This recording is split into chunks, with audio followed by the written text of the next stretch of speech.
Good morning, ladies and gentlemen. How are you? My name is Stephen Hitt. I'm the Artistic Producing Director here of LaGuardia Performing Arts Center, and I welcome you to our little theater for opening sessions of Spring 2022. It's so nice to have people in our theater.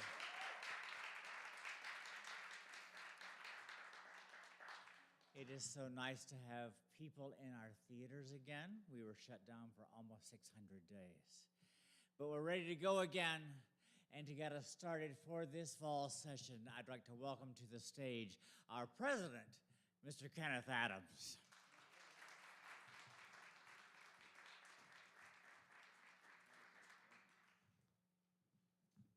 Thank you, Stephen. Good morning, everyone.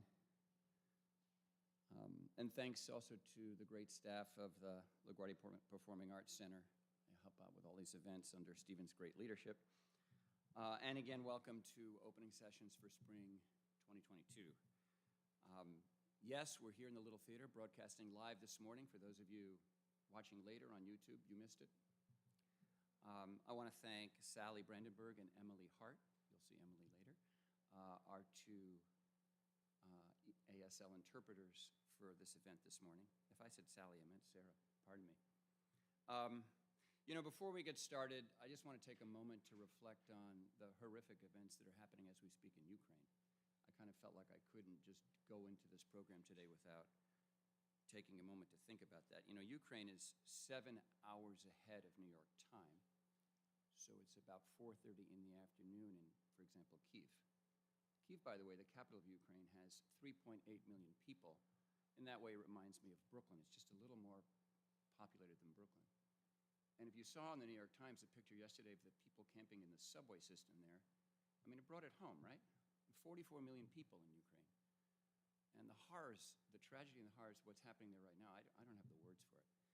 So I'll just ask you to do like we used to do in the Quaker school I went to for many years, which is a moment of silence.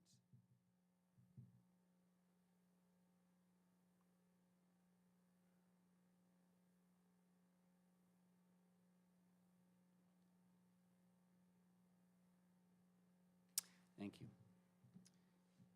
We've got a new format you may have noticed for opening sessions. I didn't want to ask you to sort of bear with me for another stem winder or 90-minute PowerPoint. I've done a lot of that. So instead, we've got this. We've got a new setup, and shortly I'll bring forward 6 colleagues of mine from our administration so they can do the talking, and I get to play moderator. First, a few updates from me on some important information, and then we'll go to the main event. Enrollment. It looks like we're down again. You know, we had hoped to maintain our enrollment. We had 12,000 students last spring, 12,000 in the fall. To be honest with you, we are pushing and pushing for 10,000 for this semester. We're not there yet. We might not get there. So our enrollment, there's just no way to, sugarcoat this. Our enrollment continues to decline. There's always a fall off from fall to spring, but this year it's worse than usual. Nava Laren, Director of IR, is in the front row here, shaking her head in agreement. But trust me, we are doing all we can to get in all the students, both returning and new students. And we'll talk a little bit about that later on. Drop Ad is in about a week. It's on March 11th. So we'll have the final enrollment numbers for the spring semester just after that, because it's still kind of fluid. I'll share them with you and discuss enrollment in greater detail at my next town hall, which is going to be on March 16th at noon. Next, quick update, class cancellations, because that's on a lot of people's minds. We did class cancellations on Monday, and we canceled 22 sections. Now, honestly, that's a lot fewer than Paul and I thought we were going to have to cancel on Monday. I really thought the number would be much larger, but I have to say our provost, Paul Arcario, academic chairs, program directors, worked really hard to limit the class cancellations this semester that are caused, obviously, by our declining enrollment. And for context, for spring 22, we're going to run about 1,500 sections for our degree-seeking students. Actually, 1,471, the way the calendar looked yesterday. So what did we do to reduce the number of cancellations? First, we decided to lower class sizes, as many of you had requested. And I'll speak another time about how that decision affects our ongoing budget deficit, because it certainly does. At this point, we're going to run 247 sections with anywhere between 10 and 14 students. So that's almost 250 classes, way below the standard minimums that we run. And we're going to run 59 sections in the single digits. That's to say, classes that have anywhere from 2 to 9 students will have 59 of those this semester, and that number could increase if we lose some students from the sections that are now 10 to 14, right? And that could happen, unfortunately, because of students that haven't uploaded their vaccination documentation, and also bursar cancellations. Though with bursar cancellations, we are once again using funds from auxiliary for students who are kind of on the edge of a cancellation. We can help them out. You should know that our chairs just did an excellent job. I want to recognize their work, combining sections, changing course modalities. We talked a lot about that previously, when that was needed, and then pre-canceling sections before Monday, right, from the point when the schedule was first introduced, when they feared a certain section was just never going to fill. So they managed it really, really well this time. And this is hard, because it's really hard to do in the context of that declining enrollment. It's hard to get it right. And by the way, here's something interesting I just learned from Paul the other day. For this spring semester, with respect to modality, 52% of our LaGuardia classes will be in person, so 48% will be either hybrid or fully remote. That is significantly down from the 73% our faculty and chairs had scheduled at the beginning of the process. In fact, I think it's the greatest disparity in all of CUNY. We started out 73% in person. We're ending up at 52% in person. And there's reasons for that. We talk more at the town hall about that. But I will say, and I hope you will agree, that we've got to build back the in-person classes for the fall. At 52%, we're not giving the best, the greatest of LaGuardia and you, our faculty, to our students. So again, we'll work on schedule. We're working on this fall schedule now, of course, but I hope we'll get it back up to 70% or something like that. COVID protocols, just a quick reminder. All full and part-time faculty, non-teaching instructional staff, which means non-teaching adjuncts, CLTs, everybody in the HEO series, and of course ECPs are all required to upload proof of vaccination by April 1st. Most of us have already done that, but it's a good moment for me to say, if you haven't, you need to do that. And thank you to everybody for doing it, obviously. Now, the deadline for students has already passed. From all the weekly return to campus updates that we send out, you might remember that students have, in 12-6 schools like ours, with a late start, were given extra time to upload their vaccination status. They were given until February 23rd. And we're still working with students, obviously, to get them to upload that documentation and get in the system. With respect to mask wearing, you saw my great LaGuardia mask. The chancellor, we had a meeting of the college presidents in CUNY yesterday, and the chancellor advised that CUNY is looking at the masking policy, and they want to make an announcement as soon, potentially as soon as Friday, though I'm not sure it'll be Friday. But I think soon we'll get an announcement about what the mask wearing policy will be, because as everybody knows, the DOE public schools have changed their policy. That will go into effect soon, if it hasn't already. And so we await guidance from the Chancellor's office on mask wearing policy here. Important to remember the vast majority of LaGuardia students, faculty, and staff are fully vaccinated. And vaccination rates, that makes it almost universal, because there were very few exemptions for religious or medical reasons, very few. And so it's like working or studying in a place where everybody's fully vaccinated, and that's important. And because of that, we are not going to have physical distancing requirements anymore, because again, it's a fully vaccinated environment for the most part. Last point on this is, if you haven't done so already, time to revive your office plants, think about cleaning out the refrigerator, and come back to campus. I got us an extension from the CUNY Central office on the deadline for the 70% in-person work attendance mandate. And we pushed that back, or they agreed to push it back for us because we had a late start. and a host of other things I threw their way, until April 4th. So we're supposed to be at 50% now, right? Faculty, staff, colleagues. And it goes to 70% on April 4th. So please work with your managers on schedules to make sure that you can be here 70% of the time, or 7 out of 10 days is the way to think of that. Middle states, last point here, then we'll get on with the program. And I have to say this because I see, again, Navalera, our director of IR, in the front row. And I'd be remiss if I didn't bring it up. 2 weeks to go. 2 weeks to go. It's hard to believe. In 2 weeks, March 21st, 22nd, and 23rd, the team of evaluators from Middle States arrives virtually at LaGuardia. You know, we were hoping for, right, a personal in-person visit. That's not going to happen. Middle States policy, they're still doing them online or virtually.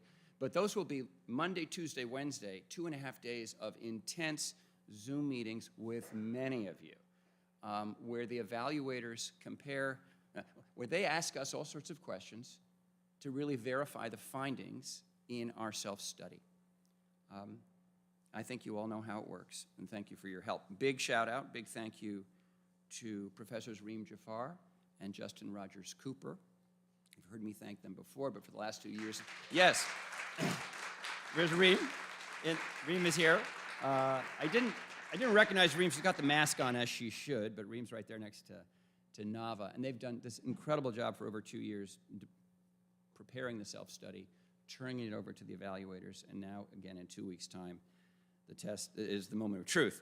Big thank you to Nava, of course, and to the chairs of the committees of the 7 standards and the many, many committee members. Really, a couple hundred of you served on this process for the reaccreditation of the institution, without which we don't have a LaGuardia, and so nothing could be more important. Please keep your eye out for invitations from Nava, Reem, Justin for events, or for prep sessions, or for meetings about getting ready for these meetings and discussions with the evaluators. Take a moment to peruse the self-study if you haven't seen it in a while, because you will be quizzed. And again, we don't want anybody meeting with evaluators to be kind of unprepared or flat-footed, you know, because it's so important that we all have the same kind of messaging and consistency and information at our disposal when we speak to them. All right. Thank you again for everyone's help on that. Let's get on with the program. I'm going to walk over across the stage, introduce our guests, and this should be a lot of fun.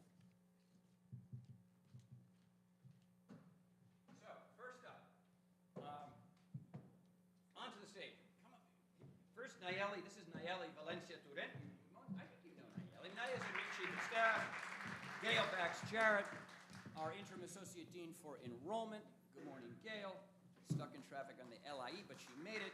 Sunil Gupta, vice president for adult and continuing education. Sunil, good morning. Sunil brought his cheering section. You can tell. Laura Bartovics, our interim executive director of all things fundraising and development. Thank you, Laura. Took time out from raising money to be here. Faye Butler, Dr. Faye Butler joins us on the stage.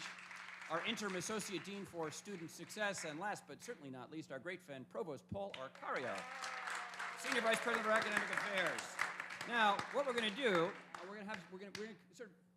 I have a bunch of questions for our panelists that fall into 3 categories. First section, what are we doing to improve the student experience? Second theme, what are we doing to rebuild enrollment? Something on everybody's mind, obviously. Finally, serving the Queens community. This is like Jeopardy, right? Like, it's a category. And then the rapid fire round, which is Final Jeopardy, the rapid fire round where I'm just going to hit them with a question and catch them off guard. I do want to, before we start, do a little more of an introduction of, okay, here comes my executive producer. Oh, do I need to start all over? Thank you, Stephen. I guess if I can't hear myself, maybe you can't hear me either. I want to do a little bit of an introduction to the newest person here on this panel, and that's Nayeli.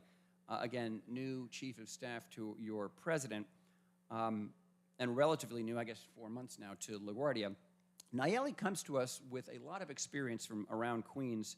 She worked at the Queens Library, and she also worked for the former Queens Borough President, and has also done a lot of work at Queens Theater, which is how she knows Stephen, and in Queens Cultural Institutions. So one of Nayeli's projects, if you will, is going to be connecting LaGuardia to all the great network of Queens cultural and community organizations that she's worked with in the past, starting, of course, with Queens Library, and we're already working with Dennis Walcott on something.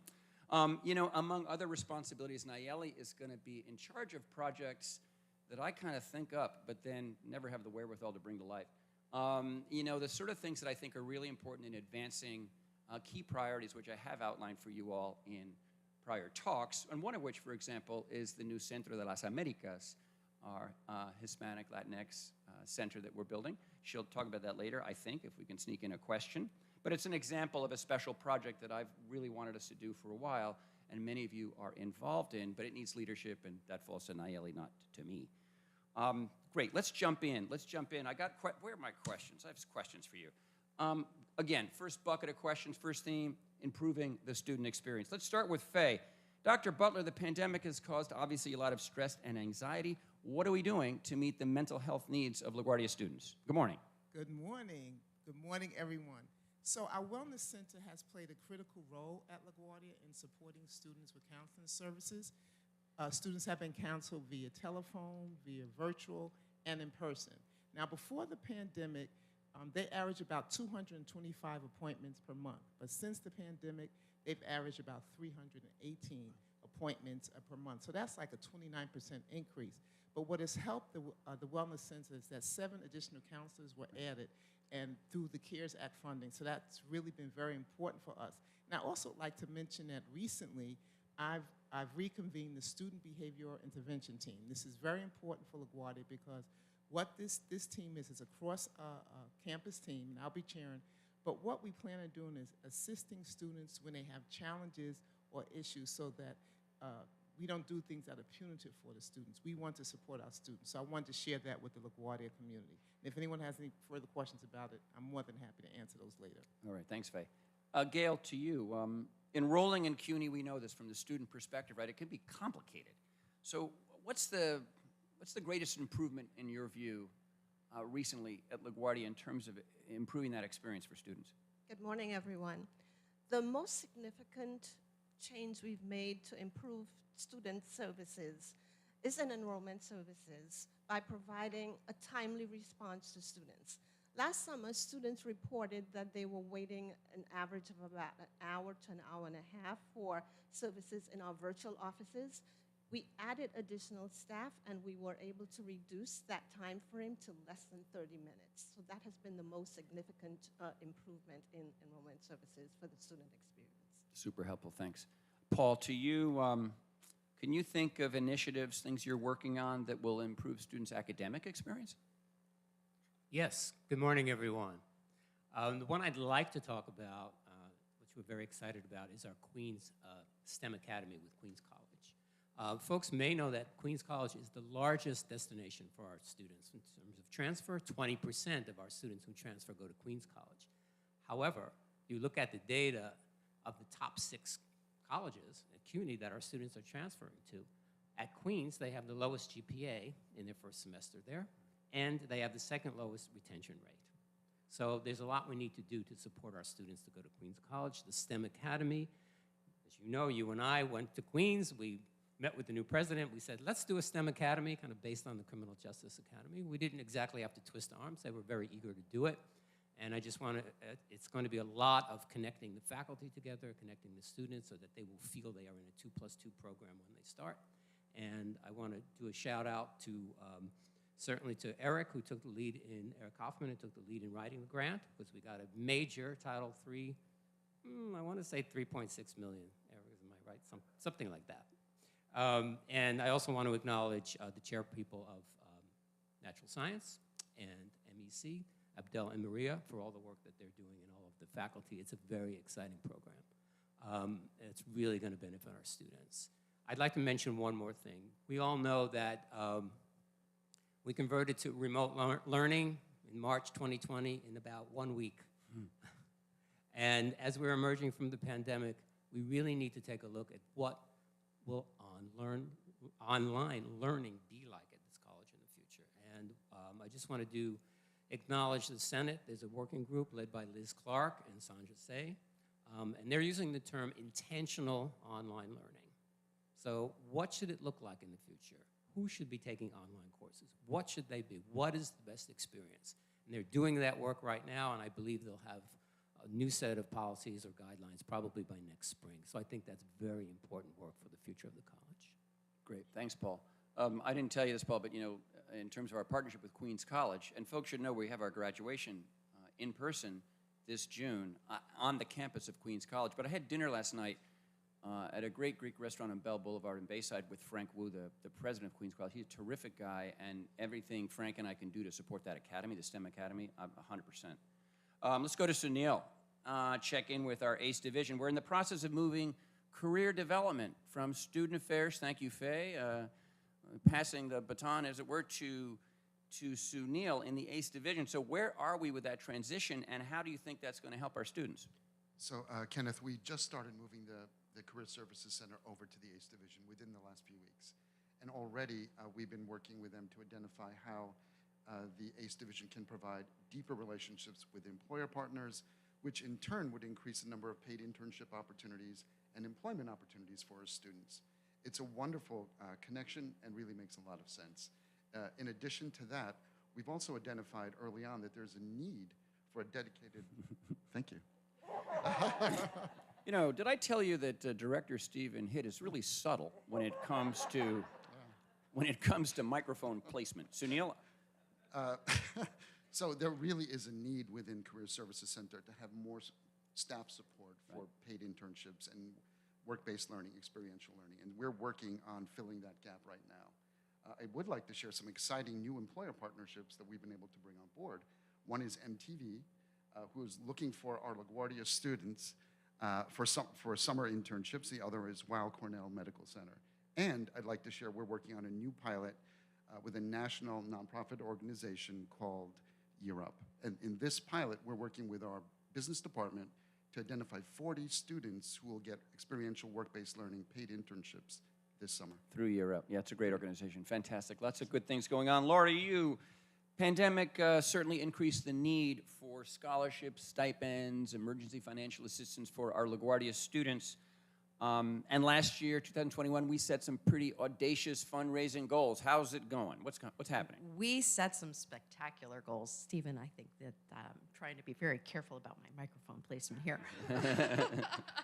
But yes, our goals were incredible. We know we have the Tomorrow campaign to raise $10 million to support our students. We have just about a month to go. We are at $9.8 million, so just shy of $140,000 to go. It's incredible, really. And when we get there, or if we get there, but when we get there, we will unlock this unprecedented gift of $5 million from our anonymous donor. And just to highlight, Hey. it's amazing. Yeah. You can leave now. If you need to go raise that extra 200, Laura, that's okay. We have, Well, we can do a little fundraising right now, actually. Hey. We have, in fact, we are. We have about 600 donors in total, individuals and organizations. 250 of those are current or former faculty and staff. And we do have the spring drive going on right now, the spring self-care drive. So look for those emails to donate for LaGuardia Cares. But also, our grant proposals have been off the charts for 2021. We have raised, with our faculty and staff, $21 million in programs to support our students and community, for mental health services, faculty pedagogy, scholarships for ACE training programs. I've highlighted many of these in the announcements to campus, the good news announcements. But one example is our grant from the U.S. Department of Agriculture from the Hispanic Serving Institutions Program to develop 2 new tracks in environmental sciences for sustainable urban agriculture and animal science, and that's led by Professors Preeti Radhakrishnan, Holly Porter Morgan, and Nicole Fernandez. So that's pretty exciting. Lots of great stuff going on. Thanks, Laura. Let's give one to Nayeli here, who I introduced a little while ago. And I gave you a hint of a question to come, so act like this is, you haven't had this chance to think about this. In the fall, I spoke about living up to our obligations as an HSI. Laura just reminded us we are a Hispanic serving institution with 48% of our students identifying as Hispanic. So you've been working, Nayeli, with faculty and staff to create the Centro de las Americas. How are we doing with that? Good morning, everyone. So as you said, we have a commitment to serve our students and our community as an Hispanic Serving Institute. So in November, a committee was formed with 29 members. Out of those 29, 9 of them created a working group. So a special shout out because they have been working really, really, really hard. We have a final mission statement already, and as you mentioned, an official name, which is Centro de las Americas. Thanks to Hugo. He was the mastermind behind the name, and we are working in the proposal. So our goal is to present it in front of the CUNY Board of Trustees at the end of June. And once we are approved during the summer, we are going to start doing like a soft launch, and then September 2022, we are up and running. Great, ready for this fall. And let's keep our eye on that date of the June trustees meeting. That's the last meeting of the year. Fantastic. Gail, we're going to pivot now to your favorite topic, enrollment and things we're doing. So spring semester starts Saturday with Saturday classes, right? Which means, of course, we're recruiting for the fall. What do we need to do to build up our enrollment for the fall? And what strategies that you've been working on with your team show promise? I'm very pleased to say that our fall 22 applications for admissions have increased 2% compared to where they were last year. This is due to my colleagues who we've partnered with in marketing and communications. They've developed new marketing campaign graphics as well as increased our social media presence, and it has resulted in really positive numbers for us in terms of our admission applications for fall 22. I also want to add that for the first time at LaGuardia, in the history of LaGuardia, we implemented merit scholarships for new students. We awarded $500,000 to 1,000 students in fall 21, and we are in the progress of doing so again for spring 22. That last bit is fantastic. You should probably sit closer to Laura, since she raised the $500,000, which you then gave out to those students, and we need to do again for spring and for fall. Paul, to you, what do you see as opportunities to build back enrollment? I really want to point out the benefit of having the largest ACE program in CUNY here at LaGuardia. Here, here. Absolutely. I have been thrilled to develop a really strong collaborative working relationship with Sunil and his team. And in fact, Anna Weinstock and Dion Miller and you and I meet just about every other week, and we have a lot of things happening. And one of them is credit for prior learning, and I'll let Sunil talk a little bit more about that later, but it's really reaching a whole new group of students. And I want to do a shout out to Professor Janice Carlin Pollock, who has been our CPL in-house expert for many years, and we really are very fortunate to have her expertise and guidance here at the college. Very important. So that's one area. The other thing that we've been working on very closely are micro-credentials and also apprenticeships. So one thing that's going to enhance enrollment is having really fantastic opportunities for our students. And our computer technology folks, faculty, and MEC have been working very closely with Dion Miller and also with our ACE colleagues on micro-credentials and apprenticeships. We now have apprenticeships with MasterCard, Wells Fargo, and we just were contacted by Bank of America, so we're probably going to start another new group. And these things are very important for enrollment because it's the quality, experiential education that we can offer here. One more little piece. We are also, again, on our theme of collaboration, we're working very closely with our modern language faculty because modern languages have suffered with enrollment. And we've had a couple of meetings already. Sunil's been kind enough to appoint a liaison, a point person to work together. We're looking at dual access. We're looking at the idea of internships using the networks that ACE has with community-based organizations. Imagine having an internship at a CBO where students can develop their heritage language, perhaps at a Spanish-speaking newspaper or that type of thing. So we're looking for these type of really out-of-the-box ways to improve enrollment, and I think the partnership that we have, there's so much more we're doing. We have articulation agreements, many, many things. This is something that we have, because all the community colleges we know are down in enrollment, but this is something that we have that I don't feel the other colleges have. So I think that's a really big opportunity. Great opportunity. Thanks, Paul. Faye, timely, personal, high-touch advising is essential for our students, of course. We're coming back to campus, as we noted earlier, for the spring semester. And what changes, how are we going to approach advising? What's going on? Thank you, Kenneth. So first, let me start out by thanking the advising staff for what they have done. I just wanted to share with the audience some of the statistics. Since September through really February, our professional advisors have averaged about close to 18,000 interactions. That comes out to maybe between 2,500 and 3,000 per month. So they've done a lot of work. They're called on to do a lot. So I want to say thank you to them and to Ramon de los Santos and to Vanessa Gonzalez as well. They've done a great job. And they've continued to do that this semester. The advising staff continues to collaborate with academic affairs and advising students now and to do some group advising. But what we have done the past 4 months, there was a committee, the collaborative advising group chaired by myself and Paul. Kudos to Paul. It was really a partnership between academic affairs and student affairs, and we worked very hard for 4 months to, I would say, redesign the advising model. We're not going to put a number on it, but we redesigned the advising model. So it'll be a mixture of the professional advising staff and faculty working as well. And a smaller group now is working on some of the implementation. And the credit, really, I want to give a lot of credit to Paul and to the entire team that worked to make this happen. Thank you, Faye, and good to, Paul, go ahead. Can I add? Absolutely.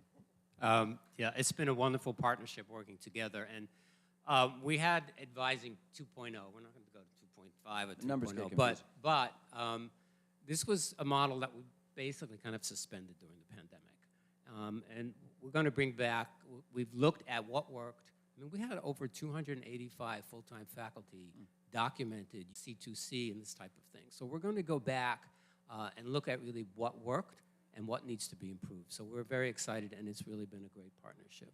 So that'll be coming back soon. Yeah, Monday.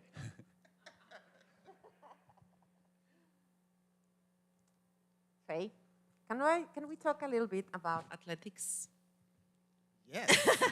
So big smile, we're back. So I'm just really so excited because organized athletics is back at LaGuardia. We are fortunate to bring someone in for the interim position. Mr. Andrew Walker is our interim director of athletics and recreation. So he's hit the ground running. We're so excited because athletics can play a very important part in terms of recruiting, not just student athletes, but recruiting students. So the plan is we're going to phase in the athletics over time, but the plan is to have men and women swimming, men and women's basketball, men's soccer, women's volleyball. And I think I might have left out one. But we're so excited about all of this because it will give us an opportunity to really grow LaGuardia through enrollment. So we're just excited to get things going. And there are also plans to do a 5K in October, which Nayeli can talk a little bit about. But we're going to do a 5K in October, walk, run somewhere in the neighborhood. So everyone get ready for that as well. At that event, I know Gail will be on the 5K course, just recruiting students from the sidewalks and runners and everybody else. Yes. Laura, to you, let's talk about the connection between the fundraising work you described earlier and that record, actually off the charts number of amount of grants revenue from last year, and how that relates to increasing college enrollment. Sure, absolutely. But first I have to challenge the fact that I have raised this money. You have been one of LaGuardia's most determined, dedicated fundraisers. So I just want to make sure that nobody thinks that I'm the one out there raising all of this money. It's really a collaborative effort. I like to put pressure on her. See, is it? It's really a collaborative effort. And Karen Dubinsky and Amy Calandria and the amazing foundation staff. So lots going on there. But we know that the pandemic has been so challenging for many families and students, and it makes it hard to commit to college right now. So our donors have really responded like never before to this to really provide funds to help our students be able to access and stay in college. And that is enrollment for us and success for our students. So this academic year, we're awarding a record number of scholarships. We have $2 million this year for scholarships, more than $2 million for scholarships this year, which is more than double what we gave out last year. So it's really incredible. And the new merit scholarships that Gail mentioned, With these, we are able to reach part-time students with scholarships for the first time, as well as our brand new students entering LaGuardia for the first time. So that's incredibly helpful. And there's emergency aid for students who have critical needs like food and rent. We have funds for on-campus work opportunities. And this allows our students to really focus, earn money here on campus so they don't have to go out and get a job that doesn't advance their career goals. So that's really important, and all of these funds will support several thousands of students this year. And I'm confident that our donors will continue to be inspired to give as they see the success that they're really having for our students. Laura, thanks. And I'm glad, by the way, you mentioned Karen Dubinsky, because she really, I think you and I would agree on this, has been the leader of that $10 million fundraising campaign. She's done an amazing job, and she just needs to find another $200,000, and we'll be there. Sunil, Paul touched on this, but you can elaborate, I know. How does ACE, what's the connection between ACE and the enrollment of degree-seeking students? So LaGuardia's adult continuing. Now, so Stephen doesn't come back onto the stage, it. because, you know, you can just move the microphone a little closer. So ACE, LaGuardia's Adult Continuing Education Division, has a long historic connection to building pipelines from our non-credit programs into college enrollment. Right. Definitely want to acknowledge that success. But one thing that's new, and what Paul had mentioned, is our really innovative grant from the Robin Hood Foundation. They had funded us for our initiative for credit for prior learning. This initiative is for 2 years. It's funded at $1 million and is a true collaborative effort with Paul and the academic affairs team. We really couldn't do it without them, and we really have to acknowledge Professor Janice Carlin and our resident expert in credit for prior learning. And you may be asking, what is credit for prior learning? Hey, Sunil, what is credit for prior learning? So credit for prior learning, also affectionately known as CPL, really is an assessment of a student's learned assets. There could be a military experience, industry credentials, portfolio experience, some credit from another college that's floating around. And we know that there are over 750,000 adult learners in New York who have some credit and no college degree. And this is who we want to serve. This is who we want to target. Great. And thank you for the shout out to Janice Carlin. Paul points out she's been just instrumental in all this. I do want to say, we've been working so closely with Paul and his team. It's a wonderful collaboration. I almost feel like we're roommates at this point. Okay. All right. Nayeli, to you. I mentioned this earlier in a little introduction of you, but you used to work with the Borough President's Office, Queens Public Library. You know your way around the borough, obviously.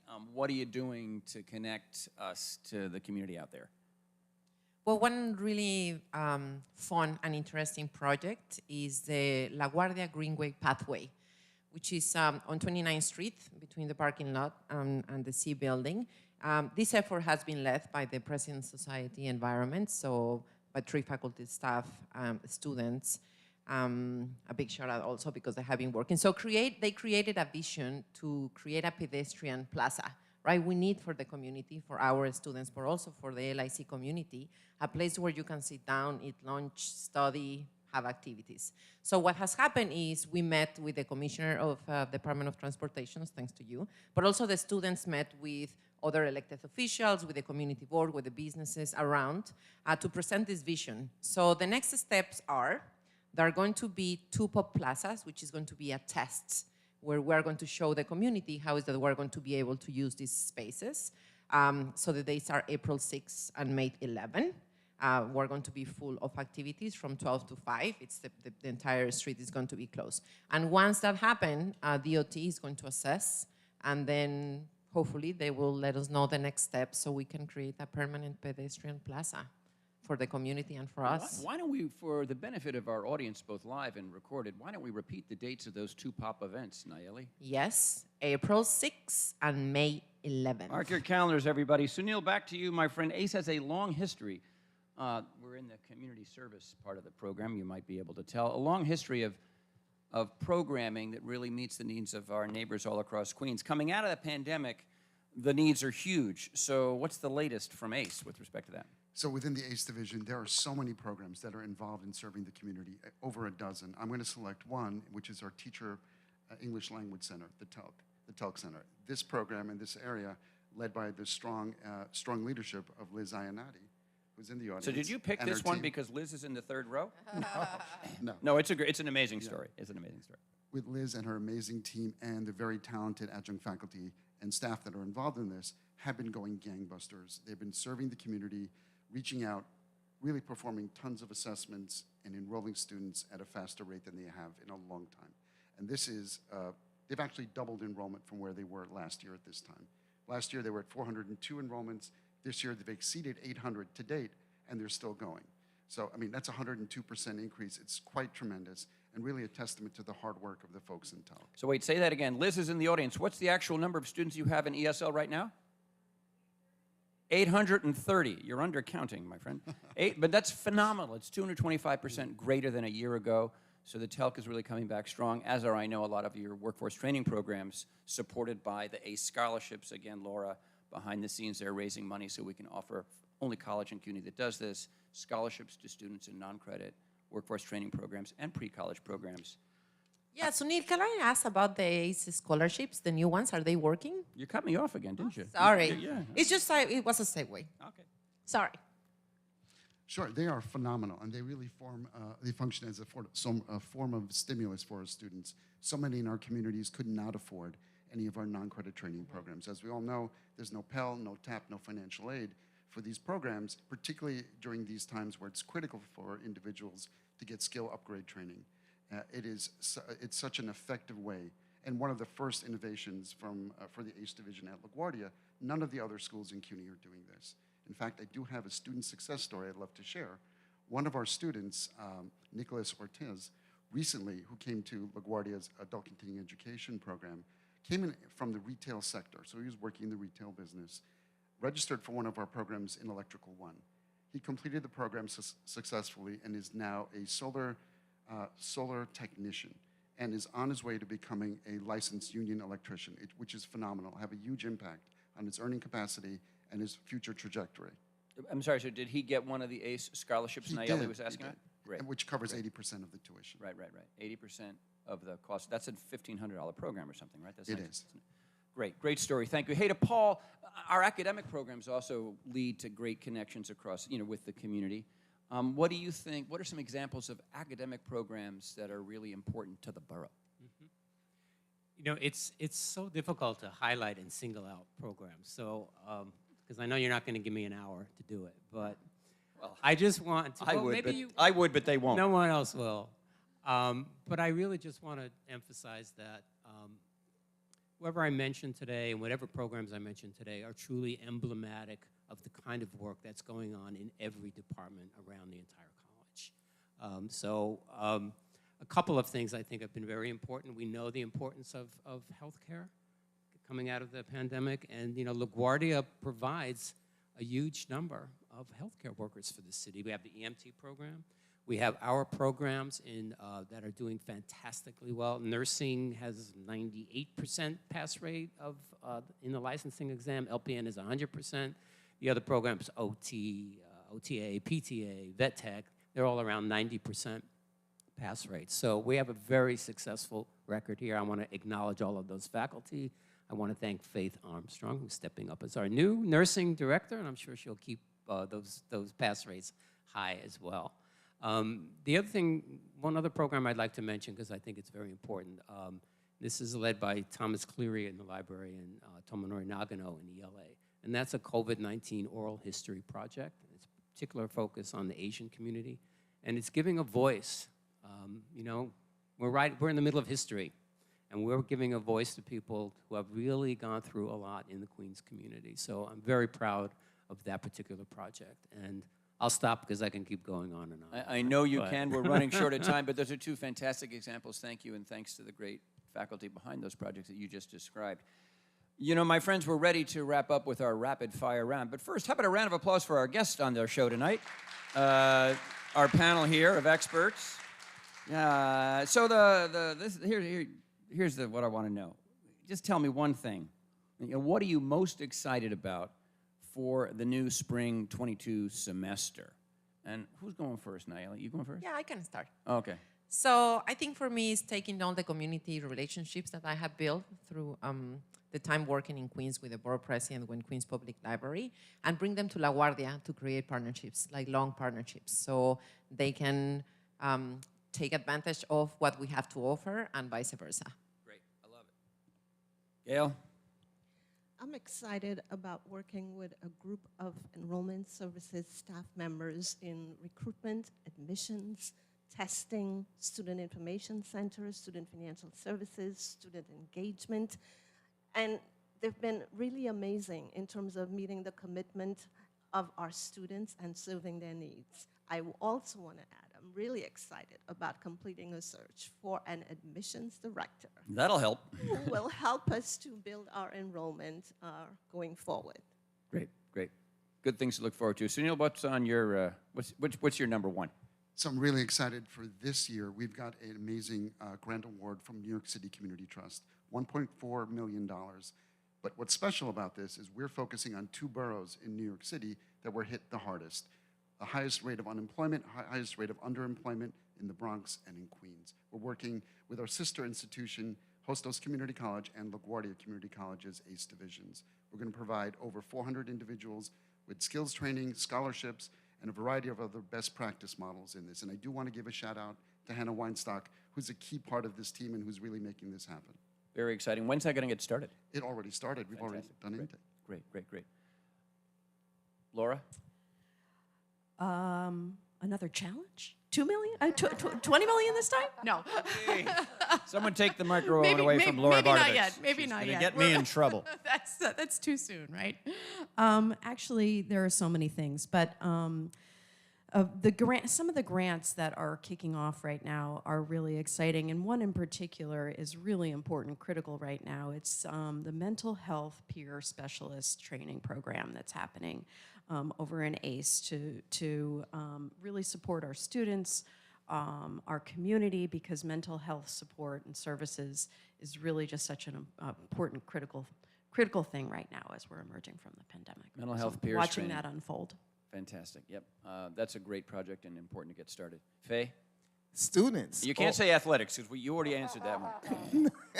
But students, all things students, I'm excited to have students coming back to campus. And I think we already started off well. We've had a great new student orientation hybrid program. The students were very engaged. Shout out to that entire committee. But I'm excited to see students get involved. I'm even excited about the prospect of walking down Thompson Avenue in between class times and being bumped and knocked by the students. I'm very excited about that, just seeing students again. We all are, Faye. That's universal. Great answer. Paul? Yes.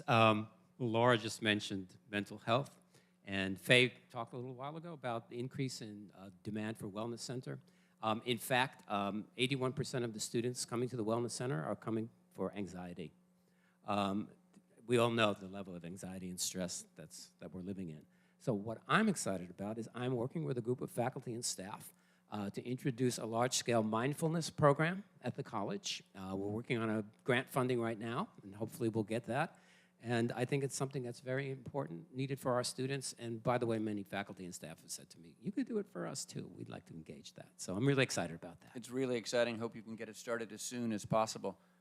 Can I ask you? What? Yeah, the same question. No, I'm the host. It's okay. Oh. You know, I'm gonna go with Faye's answer. Very exciting to think about Monday, next week. Some of you may have seen the balloons and banners are going up in the lobby of this building, anyway, of E building. Very exciting to think about students coming back to LaGuardia, faculty, staff coming back, and bringing this place back to life. And then in that process, providing, you know, the energy, an energized, engaging, supportive, warm, loving place for our students so they don't want to leave. And they tell their friends and family, LaGuardia is special, you got to go there too. And then they come back in the fall.